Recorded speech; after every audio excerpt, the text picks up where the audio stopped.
et bienvenue sur Unique et Libre, le podcast dédié aux femmes hypersensibles qui osent montrer au monde leur lumière. Je suis Jennifer, professeure de yoga, coach et entrepreneur holistique, et ma mission est d'aider les femmes hypersensibles à refléter leur vérité, à prendre soin de la puissance de leur corps pour véhiculer leur puissance intérieure, afin de créer une vie d'abondance, d'harmonie et d'épanouissement. Une vie où elles sont libres d'être elles-mêmes et d'exploiter leur plein potentiel. Grâce au yoga, au développement personnel et à différents outils holistiques. Alors c'est parti! Hello, j'espère que tu vas bien. Je suis contente de te retrouver. Cette fois-ci, je suis en solo. Et ça me fait plaisir de reprendre le micro. J'espère que les dernières interviews t'ont plu, que tu as appris des choses, qu'elles t'ont apporté aussi de la réflexion. Et je tenais à vous remercier parce que j'ai eu beaucoup de messages en lien avec ces interviews. Donc sache que c'est un format aussi que j'adore et qui sera de nouveau présent d'ici quelques mois. Comme tu le sais peut-être déjà, si tu me suis sur les réseaux, si tu es inscrite au Sunshine Club, soit ta newsletter préférée du dimanche matin, j'ai lancé mon premier programme en ligne Rise and Shine il y a 2 semaines. Ce sont des routines matinales, courtes, simples, mais tellement puissantes. Ce sont des routines que j'appelle alchimiques et énergétiques. Alors pourquoi alchimiques? Dans le sens où on va créer un mouvement intérieur avant tout. Mais tout ce travail va créer une inertie dans ton corps, dans ton mental, ton énergie pour relancer le flux, la circulation. Donc ça va apporter un changement et on vient consolider ce travail avec la régulation de ton système nerveux et la reprogrammation de ton subconscient notamment. C'est un programme qui est pour toi si tu souffres de stress, d'anxiété, de croyances limitantes, si tu as perdu cette connexion avec ton corps, avec les énergies créatrices, c'est-à-dire ton féminin et ton masculin. C'est aussi pour toi si tu as perdu l'engagement avec toi-même, si tu t'es abandonné, si tu as perdu ta valeur, ton estime, ta confiance. Rise and Shine va te permettre de recréer un lien profond, sain et d'amour avec toi-même et ta sensibilité. Et aujourd'hui, j'avais envie justement de te parler un peu plus du stress et de l'anxiété pour que tu puisses déjà comprendre la différence entre les deux. Et on va aussi aborder la notion de saturation chez la femme hypersensible. Cette notion précieuse, elle va être très importante parce qu'une fois comprise et identifiée, elle peut considérablement t'aider à mieux gérer ton stress, à le diminuer, même chose aussi pour ton anxiété, voire même guérir de cette anxiété, parce que oui, c'est possible. Et c'était très important pour moi d'aborder ce sujet parce que je suis moi-même, et je pense qu'on est beaucoup de femmes aussi hypersensibles à être de nature. Ça fait pas partie de nous, on est d'accord. Notre sensibilité, oui, elle fait partie de nous. Mais par contre, on est plus sensible, forcément, au stress et à l'anxiété. Et moi, ça a été quelque chose surtout l'anxiété, qui a fait beaucoup partie de ma vie aujourd'hui. C'est beaucoup plus calme, mais je reste quand même quelqu'un d'anxieuse. Et aussi, j'ai traversé aussi des étapes, notamment dans mon adolescence, où j'ai fait une dépression. Et donc, c'est aussi cette anxiété et tout ce stress qui m'ont emmené quelque part, en plus d'une souffrance émotionnelle, à faire une dépression. Donc, je peux absolument comprendre ce que c'est et les difficultés aussi que ça impacte dans ton quotidien, mais aussi avec toi-même. Donc, on va commencer par qu'est-ce que le stress? Ce qu'est le stress et ce qu'il n'est pas. On entend souvent le mot stress utilisé de manière interchangeable avec d'autres termes comme l'inquiétude, l'anxiété et la peur. Le stress peut provoquer la peur, l'anxiété et l'inquiétude, mais chacun de ces derniers représente une réponse émotionnelle distincte. Donc déjà, ça va te permettre de mettre ces problèmes-là en perspective. Le stress, c'est un processus biologique complexe qui implique le corps tout entier et qui est gouverné par 2 substances chimiques, une hormone, le cortisol, et un neurotransmetteur, la noradrénaline.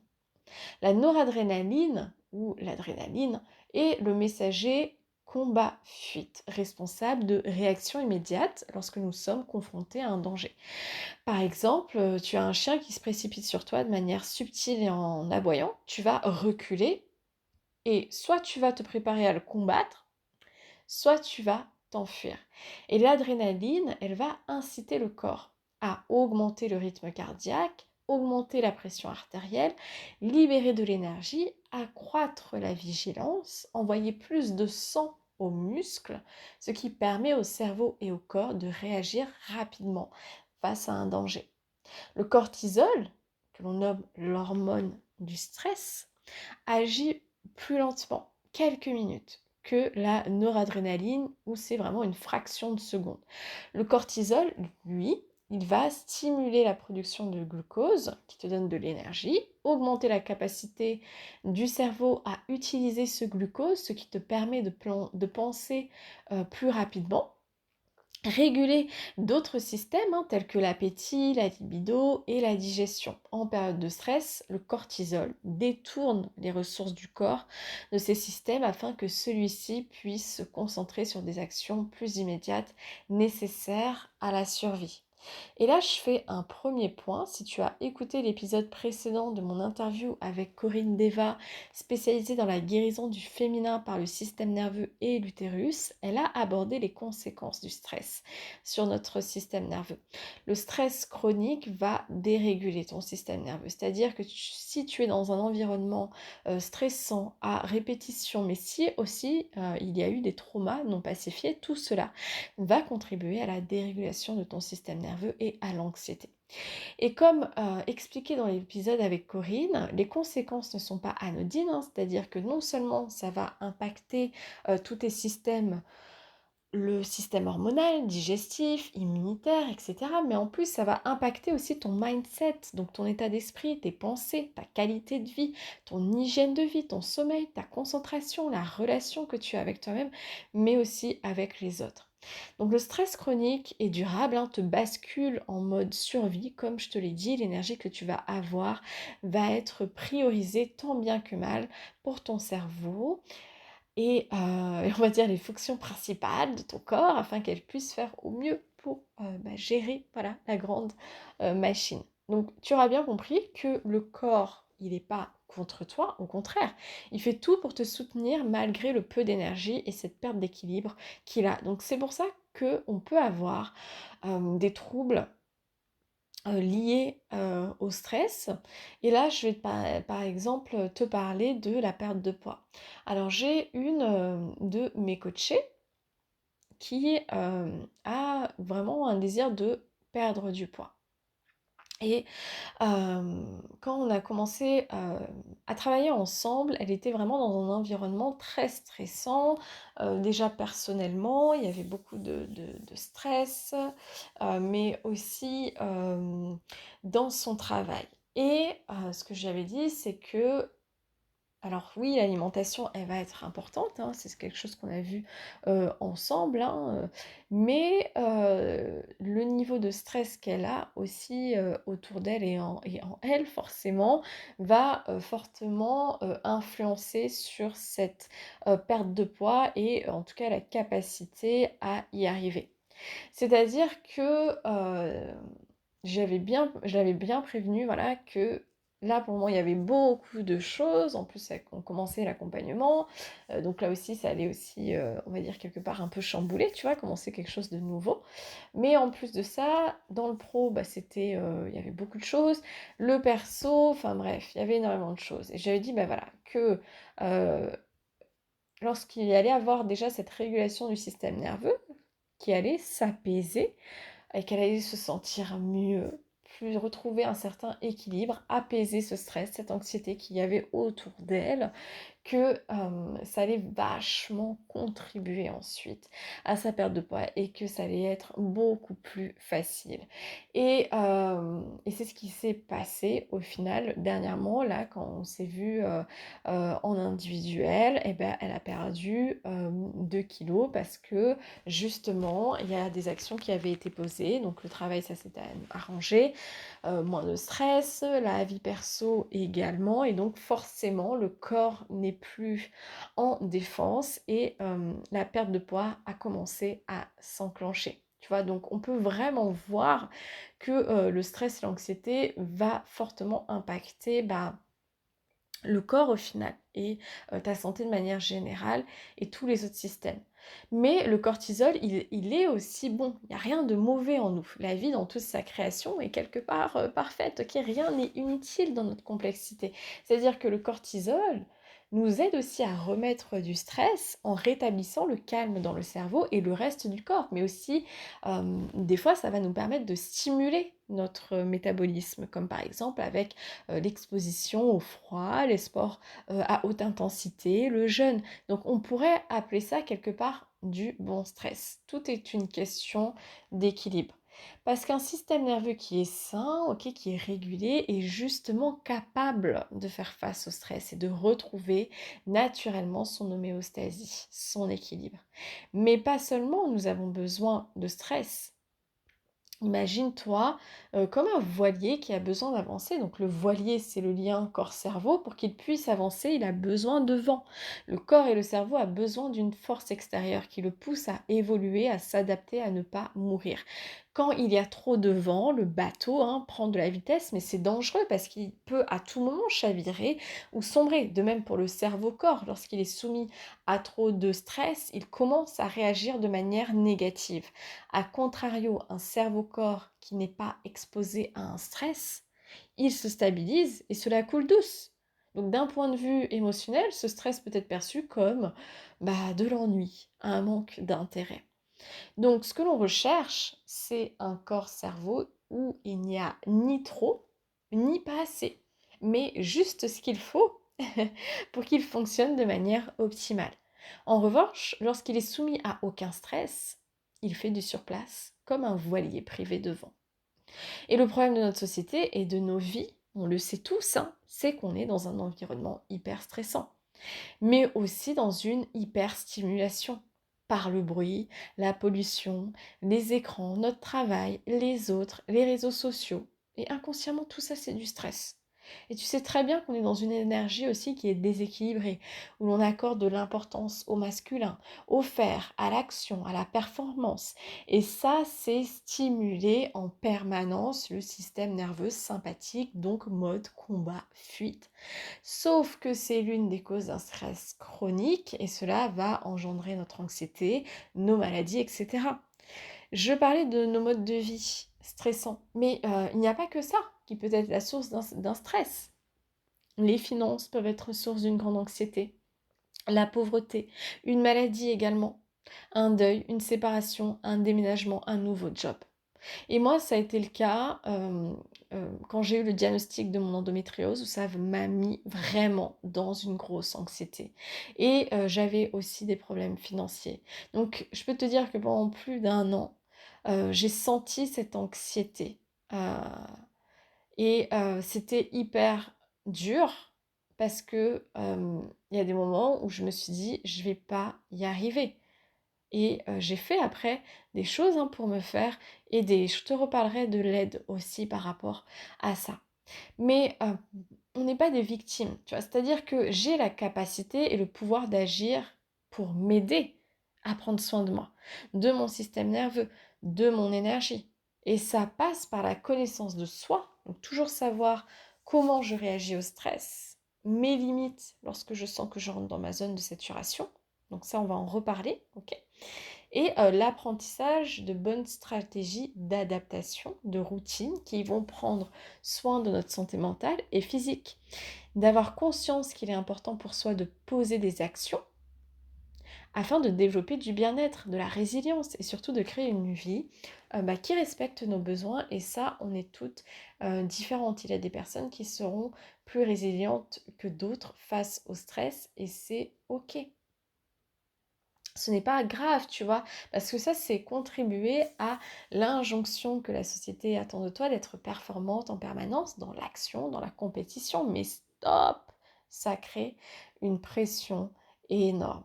Du coup, c'est aller quelque part à contresens de qui l'on est véritablement, de notre énergie singulière et de nos désirs de la vie qu'on souhaite. Et ça demande d'accueillir pleinement notre mode de fonctionnement unique. Donc, je répète, on est tous différents face au stress. Cela permet d'avoir aussi une bienveillance, ok, envers soi-même, mais aussi face à quelqu'un d'autre qui a à sa manière, à lui, de gérer son stress. Et ça, ce n'est pas forcément facile parce que ton entourage peut penser que tu te décharges sur eux et quelque part, c'est un peu ça, oui. Mais des fois, c'est pas forcément volontaire. Et se rendre compte de ça, des deux côtés, ça peut énormément désamorcer les choses au lieu de créer encore plus de conflits. Ce qui est essentiel à savoir, c'est que personne, mais je dis bien personne, est immunisé face au stress ni à l'anxiété. C'est quelque chose d'inévitable et qui fait partie de la vie, comme personne est immunisé euh, contre le burn-out, ok, ou contre la dépression. Après, encore une fois, on est tous différents face à ça, mais personne n'est à l'abri. Comme je te le disais, tu as la capacité d'être plus résiliente et ça, c'est grâce à la plasticité de ton cerveau. Ton cerveau, il est malléable, c'est-à-dire que tu peux changer. Tu peux créer de nouveaux circuits neuronaux qui vont s'adapter en fonction de l'environnement de manière salutaire ou préjudiciable. Et donc ça, c'est une superbe nouvelle. C'est possible d'évoluer, de choisir surtout dans le bon sens. Donc à toi peut-être qui te dit que tu vas jamais arriver à t'en sortir de ce stress chronique et de ton anxiété, je te dis que oui, tu peux t'en sortir, mais ça va te demander de poser des actions, encore une fois, si tu veux sortir de cette boucle infernale, ça va aussi te demander de la patience. J'ai besoin de faire les choses différemment et c'est là où 95% des gens échouent, abandonnent parce qu'au fond, il n'y a pas une volonté et un engagement assez fort et puissant envers soi de se dire que stop, je ne veux plus de ça, ça ne me convient pas, ça affecte mon corps, mon mental, qui je suis, ma réalité, mon monde intérieur et extérieur et il est temps que ça change. Et je sais que c'est d'autant plus difficile quand on a des facteurs extérieurs comme la maladie, les problèmes financiers, etc. Mais là, ça demande, moi ce qui m'a permis en tout cas de calmer ça, c'est de vraiment prendre encore plus soin de moi et d'être encore plus à l'écoute et d'être encore plus observatrice de l'état de mon système nerveux avec la plus grande bienveillance et la plus grande honnêteté. Mais c'est de cette énergie-là dont on a besoin. Tu vois, on a besoin d'une énergie il faut que ça change, tu vois, de cette énergie vraiment puissante. Et c'est vraiment le premier pas d'intention de transformation. Et déjà, en prendre conscience, c'est énorme. Ensuite, si c'est difficile, fais-toi aider, fais-toi accompagner, qu'importe tes moyens. Il y a toujours des solutions et des possibilités de trouver un coach, un thérapeute, un psychiatre, etc., qui va t'aider sur ce chemin de guérison et de transformation. Donc, sers-toi vraiment de ça, ok? De cette aide-là, du peu d'énergie, on va dire, que tu as pour demander de l'aide. Il y a une citation que je trouve magnifique dans un sublime court-métrage que j'ai vu il y a quelques semaines, que je t'invite à voir, qui se nomme, alors peut-être que je ne dis pas dans l'ordre, c'est L'enfant, la taupe, le renard et le cheval. C'est un petit dessin animé, mais qui dure à peu près 30 minutes, une trentaine de minutes, mais honnêtement, même pour les grands. Et j'ai pleuré vraiment tout le long. Il y a une phrase que le cheval dit à l'enfant, parce que l'enfant lui avait demandé quelle est la chose la plus courageuse que tu aies faite. Et le cheval répond, demander de l'aide. Demander de l'aide, ce n'est pas abandonner, c'est refuser d'abandonner. Je trouve ça, mais tellement puissant. Et j'en ai des frissons tellement je te dis ça, tu vois. Et ça regroupe toute la notion aussi, tu vois, de lâcher prise, de poser un genou à terre et d'accepter sa situation et d'être aidé. Bref, c'est vraiment un magnifique court-métrage. Vraiment, si tu veux le voir, fonce. Il y a plein de morale sur la vie, les autres, c'est incroyable. Donc voilà, c'était la petite aparté que j'avais envie de te partager par rapport à ça. Donc on en revient dans mon programme Rise and Shine. Tu peux déjà te faire aider Donc tu vois, c'est le premier pas, en plus tu n'es pas seule. Parce qu'il y a aussi une communauté d'autres femmes hypersensibles et surtout je suis là pour te guider, te coacher, t'accompagner. Donc ça c'est super, tu vois. J'ai fait un live, mon premier live sur Instagram, où justement je te parlais de l'entourage et être avec d'autres femmes qui ont la même dynamique que toi, d'évolution, d'incarner la femme badass, de se reconnecter à leur pouvoir personnel pour créer une vie qui leur correspond et qui respecte leur singularité de femme, leur énergie créatrice, c'est puissant. L'esprit de groupe est puissant. Ça peut faire des miracles. Et tu vois, ton entourage peut être aussi une source euh, autant d'empouvoirment, tu vois, de contribution à l'expansion de ton être, mais ça aussi peut être aussi une source de stress et d'anxiété. Et c'est de ça dont j'avais parlé aussi dans le premier live que j'ai fait sur Instagram. Okay, même ton partenaire, ta partenaire, peut être une source de stress et d'anxiété, tes enfants, ton patron, etc. C'est pour ça que déjà pour agir, j'ai besoin de comprendre, de me comprendre et de poser des actions pour faire quelque chose différemment, pour qu'une situation, un état évolue. Qu'importe le temps que ça prendra, ça va pas se faire encore une fois du jour au lendemain. Tous ceux qui vont te dire que ça va se faire comme ça en une fois, genre qui vont te dire moi je peux guérir ton anxiété, bam, en une fois, c'est du bullshit. Ok, c'est de la grosse connerie.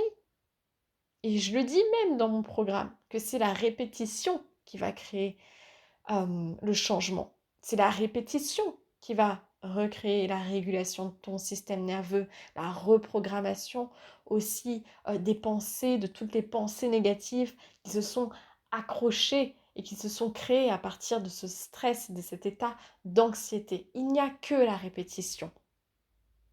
C'est comme pour la situation peut-être à laquelle tu vis qui te cause vraiment ce stress, cette anxiété, c'est par la répétition, encore une fois, que ce stress et cette anxiété s'est installé. Ok, là, c'est pas venu comme ça, tu vois. Même si ça peut arriver en une fois lorsqu'il y a eu un trauma important et que ton cerveau n'a pas pu gérer cette charge énergétique et émotionnelle parce que c'était trop fort. Donc oui, même une seule situation peut complètement te faire basculer. On va réaborder l'inquiétude et l'anxiété. Tout ça, c'est des conséquences liées au stress. L'inquiétude, c'est une tentative d'éviter des conséquences désagréables en adoptant des schémas de pensée répétitifs et récurrentes. Par exemple, des interrogations du type et si, tu vois. Donc en général, ce sont des pensées qui sont tournées vers le futur, un futur hypothétique. Et si je faisais ça, qu'est-ce qui va se passer?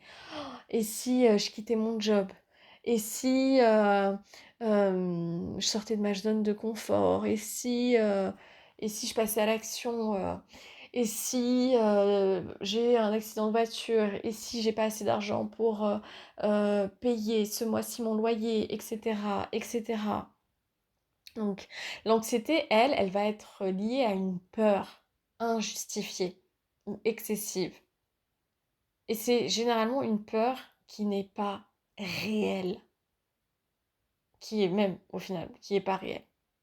Notamment à l'égard de choses qui se sont déjà peut-être déjà produites, et on a peur que ça se reproduise à nouveau, et donc là c'est parce qu'il y a eu un trauma, mais aussi face à l'inconnu, tu vois. Donc ça peut être aussi lié au futur. Ce sont des sentiments qui sont intimement liés et qui aggravent l'inquiétude et vice-versa. Donc par exemple, j'ai un stress. Ça pourrait être je n'arrive pas à gérer ma charge de travail. L'inquiétude, elle, et si je n'y arrivais pas et je perdais mon boulot. L'anxiété, je n'arrive pas à bosser correctement, je suis trop anxieuse pour pouvoir me concentrer. La peur, j'ai peur de prendre du retard, alors je vais ramener du travail à la maison.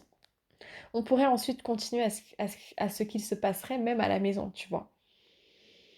Et si je n'arrivais pas à finir avant 16 heures?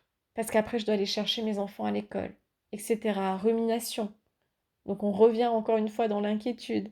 Et là, on tombe dans un cercle vicieux. Mais ce qu'il faut aussi comprendre, c'est qu'il y a différentes anxiétés. Donc on a l'anxiété du quotidien, hein, l'anxiété clinique également. Et là, les psys et les psychiatres, donc dans l'anxiété clinique, hein, ils parlent de 6 grandes catégories. C'est-à-dire que les troubles anxieux, hein, généralisés que l'on nomme TAG, T-A-G, qui englobent, on va dire, les symptômes les plus communs, comme ce qu'on a cité, hein, tu vois, genre les troubles du sommeil, le manque de concentration, les problèmes digestifs, etc. Ensuite, tu vas avoir le trouble anxiété sociale, donc c'est les personnes qui éprouvent de la peur dans des situations sociales, jusqu'à de la phobie sociale, qui peut aller même à des crises d'angoisse, comme une peur panique, où limite on se retrouve à mourir. Mais vraiment. Tu vas aussi avoir le trouble obsessionnel compulsif, hein, que l'on nomme les TOC, hein, donc des comportements ou des pensées répétées, ou même les personnes qui sont, tu vois, genre quelqu'un qui est hypermaniaque, hypocondriaque, ou qui a besoin de tout vérifier, revérifier, ou même nettoyer encore et encore, parfois une dizaine de fois avant de passer à une autre tâche ou de partir de chez eux. Ça, c'est un enfer hein, pour les personnes. Non seulement c'est un enfer pour la personne qui vit ça, mais c'est un enfer aussi pour les autres. Hein. Et c'est une grande, grande souffrance. Comme au final l'anxiété sociale, c'est pareil, c'est une grande, grande souffrance. Ensuite, on va avoir les troubles du stress post-traumatique, hein, qu'on appelle TSPT, qui sont des troubles psychiques hein, suite à, par exemple, une catastrophe naturelle, une guerre, de la violence, la perte d'un être cher, un viol.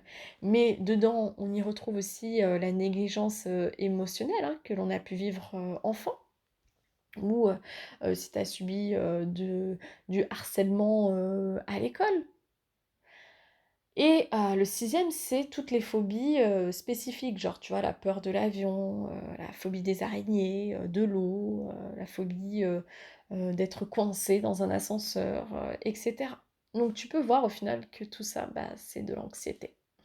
Donc quand on a de l'anxiété au quotidien, hein, ça va être intéressant d'avoir des outils holistiques hein, qui vont nous aider dans des mécanismes d'adaptation pour obtenir une certaine maîtrise. Il y a des outils hein, qui se révèlent plus efficaces que d'autres et ça c'est très très personnel.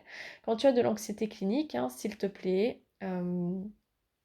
donc rapproche-toi d'un professionnel et fais-toi accompagner car bien entendu l'anxiété clinique hein, va impacter ton quotidien.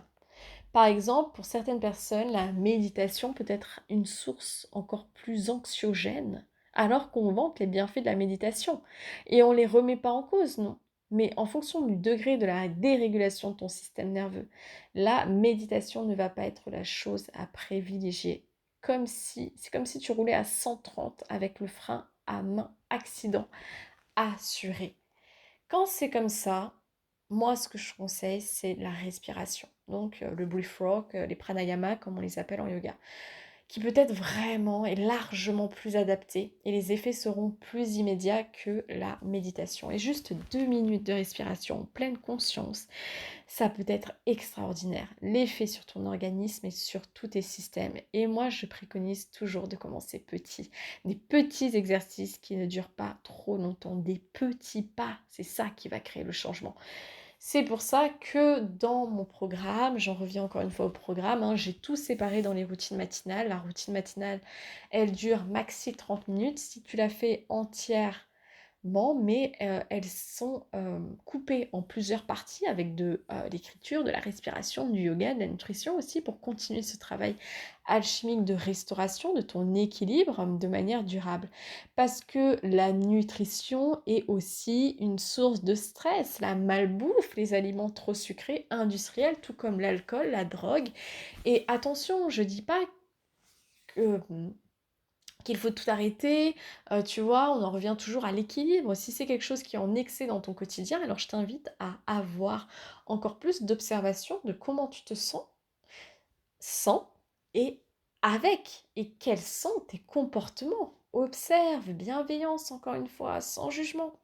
Et quand tu fais ce travail, observe comment tu te sens, quand tu inclus des nouvelles activités, que ce soit les outils que je t'ai cités, mais aussi le sport, une alimentation plus saine. Observe la différence dans ton énergie, dans ton sommeil. Et je vais revenir sur l'adaptation. C'est un concept assez large, hein, couvrant toutes les pensées et les actions que nous utilisons hein, pour rendre une situation menaçante plus gérable.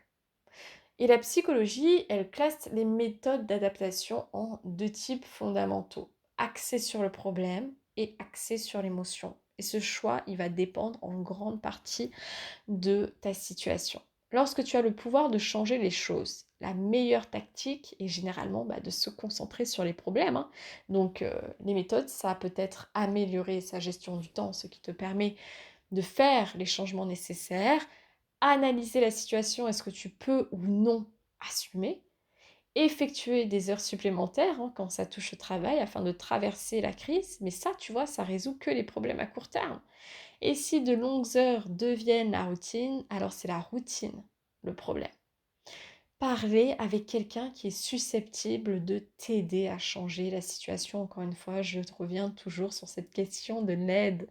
Donc l'adaptation axée sur le problème est une excellente tactique lorsqu'elle est faisable. Mais il y a des situations où la seule option reste l'adaptation axée sur l'émotion. Et ça consiste à essayer de maîtriser quelque part notre réaction face à un stress. Et ça peut être judicieux lorsque la situation t'échappe. Si tu ne peux pas changer ta situation, change ta réaction, ce qui peut limiter son impact négatif. Parmi ces méthodes axées sur l'émotion, on peut citer le soutien social, encore une fois, donc trouver du réconfort auprès de ses amis, de sa famille, méditer, mais comme je te l'ai dit, ce n'est pas fait pour tout le monde, ou prier, même si tu n'es pas religieuse, la prière n'a rien à voir avec la religion, tout comme la méditation et le yoga, et dans la prière, on peut également trouver beaucoup d'apaisement et de réconfort. L'écriture, le journaling qui est un outil que j'adore, les activités artistiques, la respiration, le sport, la marche en pleine nature, libérer ses émotions aussi, hein, donc s'autoriser à les vivre, donc à pleurer, à crier, à taper dans un oreiller, à, à danser, à faire du shaking, c'est-à-dire boucher, bouger, tu vois, ton corps là dans tous les sens et la thérapie, voilà, l'accompagnement tout simplement. Et j'aimerais maintenant te parler de la notion de saturation chez les femmes hypersensibles. Ce qui est aussi important de savoir, c'est que la femme est plus sujette au stress et à la rumination que les hommes. Mm. Donc, tu veux prendre l'exemple, par exemple, tu viens de te disputer avec ton mec, tu vois, et vous allez vous coucher. Bon, idéalement, on dit qu'il ne faut pas aller se coucher en étant fâché, mais bon, ça peut arriver, bref. Et le mec, tu vois, en 2 minutes, le gars, il s'endort, il ronfle, limite comme un porc, donc ça t'énerve encore plus. Et toi, meuf, t'es là dans ton lit, les yeux ouverts, à regarder le plafond, tu vois, et à te dire, mais mon Dieu, mais comment il fait après ce qu'on s'est dit, comment il fait pour dormir sereinement là, tu vois, et t'as limite envie de prendre ton oreiller là, tu vois, et de l'étouffer. Je rigole, hein, c'est pas ce qu'il faut faire. Mais c'est juste pour t'expliquer déjà la différence, ok? Et pour t'expliquer aussi qu'une femme a plus de risques de faire une dépression dans sa vie qu'un homme. Tout simplement parce que l'un des réseaux dans ton cerveau, ok, c'est que le cortex antérieur de ton cerveau, donc celui qui évalue les choix et prend des décisions, hein, donc c'est le centre qui se fait du mauvais sang, hein, il est plus volumineux chez la femme que chez l'homme. Tout comme l'hippocampe, où lui, c'est la mémoire, ce qu'il n'oublie jamais. Hein, donc on n'oublie jamais une dispute, une rencontre amoureuse, un détail, faites gaffe. Moi, je me rappelle de choses, même d'il y a plus de 15 ans, un truc, alors qu'il y en a, ils vont oublier, tu vois, mais genre le détail, tu vois. Mais du coup, ça explique aussi pourquoi, tu vois, cette différence entre les hommes et femmes, et cette différence pourquoi ton mec il dort sereinement, et que toi, là, t'arrives même pas à fermer l'œil de la nuit. Donc, c'est qu'il y a également ton cortex préfrontal qui est le souverain qui régit les émotions. Et les maîtrises qui est de taille supérieure. On adore! Mais oui, mais c'est une force également. Et donc à tout ça, on y ajoute un peu de piment, hein, qui va apporter plus de piquant, hein, tout ça parce que, bah ouais, c'est pas drôle, hein, sinon et cette fameuse touche, c'est ta sensibilité élevée, c'est pas génial? Et c'est pareil, tu vois, il y a des études scientifiques qui ont été effectuées sur le cerveau hypersensible et voire même pour certaines neuroatypiques. Donc on ne peut plus dire aux gens que l'hypersensibilité, c'est une connerie, c'est faux, OK? L'hypersensibilité, c'est réel. On ne fait pas exprès, tu vois, on a un cerveau qui fonctionne aussi différemment. Donc déjà, on a notre cerveau féminin, mais en plus de ça, on a un cerveau qui fonctionne encore plus différemment. Donc la femme ou l'homme hypersensible est moins résilient qu'une personne lambda. Comme tu le sais, on est touché plus fortement par l'environnement, notre monde intérieur. Et ça, il faut l'accepter. Et la surcharge sensible, hein, on pourrait l'imaginer comme un verre qu'on remplit d'eau, hein, sauf que l'expression, la goutte d'eau qui fait déborder le vase, eh bien la goutte, c'est quand tu arrives au point de la saturation. Mais quelque part, on veut éviter d'arriver à cette goutte d'eau qui fait déborder le vase, même si par moment elle est bien utile, parce qu'elle peut vraiment provoquer un bouleversement, un changement et une transformation parce qu'elle peut t'amener à l'énergie du stop. Il est temps que ça change. Et là, tu peux vraiment changer. Mais on n'est pas obligé à chaque fois, tu vois, d'en arriver là, de se mettre plus bas que terre et de récupérer, tu vois, la petite cuillère, ok? Le but, c'est pas de souffrir à chaque fois, si ça peut se faire en douceur, et même éviter ces points de saturation, c'est encore plus cool, non? Tu ne trouves pas?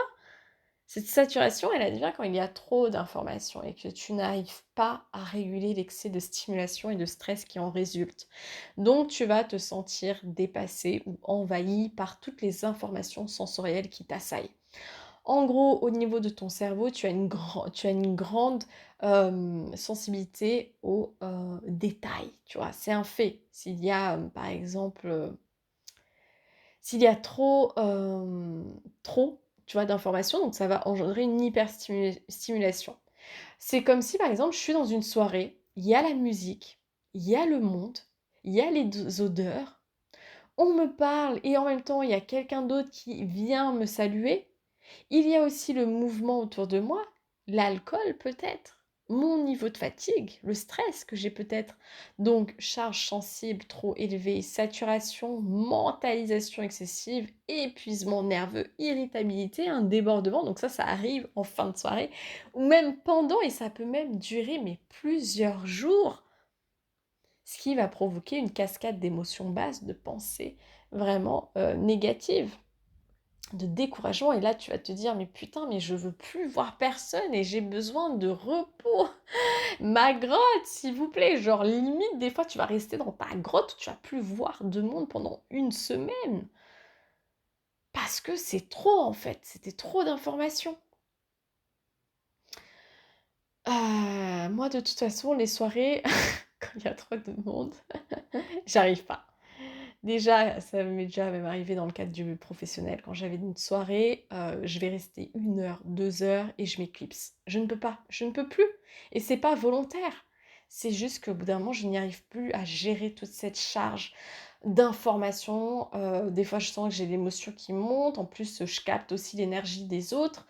Euh, Donc je ressens aussi des choses dans la vie des autres personnes, je peux même recevoir des intuitions, tu vois, des petits messages par rapport à la situation de la personne et je me dis, waouh, non, il y a trop d'informations, je ne peux pas, c'est trop. Donc bah, je me casse. Tout simplement parce que c'est mieux comme ça et j'ai appris à accepter ça parce que voilà, c'est comme ça que je fonctionne et au bout d'un moment, c'est mon bien-être qui est plus important que les autres ou qu'un événement où tu as une centaine de personnes, tu vois. Et c'est ok. Je fais pas ma sauvage, tu vois. Je reste, mais au bout d'un moment, je connais quand j'arrive à saturation. Et cette saturation, elle peut arriver pas seulement quand tu vas avoir une soirée, ok, ça peut arriver parce que tu as une semaine hyper chargée, ou ça fait des mois que tu es sous pression, tu n'arrives pas à avoir du temps à te reposer, à faire des activités qui te mettent en joie, qui te font du bien, ne rien faire aussi, juste à chiller. Donc là, c'est intéressant de revenir à la connaissance de soi et de savoir qu'est-ce qui gonfle ou dégonfle la charge sensible pour ne pas arriver à saturation. Qu'est-ce qui peut renforcer cette charge sensible? Donc là, comme je te l'ai dit avant, l'excès de travail ou d'activité, il y a des gens toujours à 1000 à l'heure. Honnêtement, je ne sais pas comment vous faites. Je vous admire. Franchement, je vous admire. Mais on va avoir aussi les problèmes matériels, économiques, hein, les soucis financiers, les difficultés d'organisation de la vie quotidienne, les conflits, les disputes, les mésententes, la maladie, le deuil, la séparation, la rupture, l'entretien d'embauche ou d'évaluation, le licenciement, le changement de rythme, d'horaire, de saison, parler en public, s'exposer devant les autres, se dévoiler, les reproches, les critiques, les jugements, la dévalorisation, le choc, le traumatisme, la dépendance affective, l'addiction, le harcèlement, etc., etc. Que ça, putain, ça y est, j'arrive à saturation. Mais il y a toujours les deux côtés d'une même pièce. C'est que la charge sensible peut aussi être augmentée par toutes sortes de situations favorables, hein.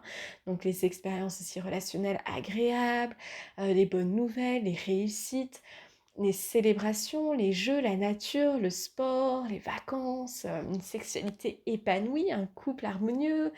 Donc voilà. Mais il y a déjà quelques signes qui vont apparaître de saturation. Mais même de stress au final, c'est les mêmes, c'est-à-dire les troubles du sommeil, la nervosité, la perte d'attention, l'épuisement, l'anxiété, l'angoisse, la fatigue, la lassitude, l'apathie, confusion, une mémoire perturbée. Et c'est là où il est indispensable pour toi d'avoir un lieu de refuge, d'avoir des routines et des pratiques qui vont te permettre de recréer une sécurité intérieure, un ancrage et aussi de libérer cette surcharge énergétique et émotionnelle, avoir des moments de repos comme une sieste, mais aussi de silence, Et tout ça, donc tes routines, tes pratiques, tes moments de repos, le silence, ça peut être plusieurs fois dans la journée et pas quand tu arrives à saturation. Donc t'accorder plusieurs fois des moments de pause. Et la saturation, tu vois, comme je t'ai dit, elle va aussi se manifester de nombreuses manières, la surexcitation, l'épuisement, les humeurs maussades, le dégoût, la nausée, l'impression d'être gavé. Donc fais bien attention à ça. Je t'invite à observer avec beaucoup de hauteur, de bienveillance et d'amour. Crée-toi ta boîte à outils, tu fais au mieux. Alors c'était un long épisode, mais j'espère qu'il t'a plu et que tu as pu en apprendre davantage sur le stress, l'anxiété et la surcharge sensible. Partage-le au plus grand nombre, surtout si tu as quelqu'un qui en ce moment est stressé ou est anxieuse ou vit une situation difficile et qui a besoin de comprendre et qui a besoin d'avoir de l'aide. Soutiens mon podcast en laissant un commentaire, notamment sur YouTube, si tu l'écoutes sur YouTube. Mets 5 étoiles sur les autres plateformes d'écoute et on se retrouve très bientôt. Retrouve toutes les informations concernant mon programme en ligne Rise and Shine dans les notes de cet épisode. En attendant, prends bien soin de toi. Je t'embrasse. Ciao, ciao!